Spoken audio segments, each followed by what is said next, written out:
अनुबन्धं क्षयं हिंसाम् अनवेक्ष्य च पौरुषम्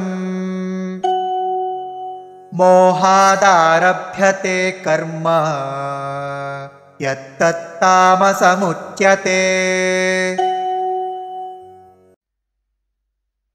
अनुबन्धं क्षयं हिंसाम् अनपेक्ष्य च पौरुषम् मोहात् आरभ्यते कर्म यत् तत् तामसम् उच्यते। अनुबन्धं क्षयं हिंसाम् अनवेक्ष्य च पौरुषम् मोहादारभ्यते कर्म यत्तत्तामसमुच्यते।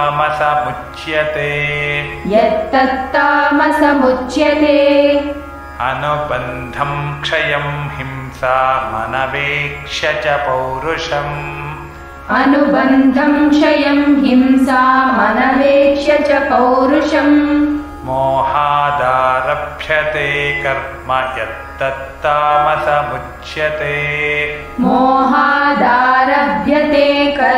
यत्तत्तामसमुच्यते।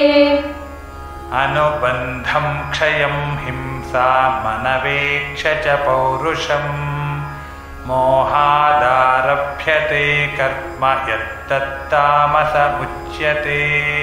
अनुबन्धं क्षयं हिंसामनवेक्ष्य च पौरुषम् मोहादारभ्यते कर्म यत्तत्तामसमुच्यते।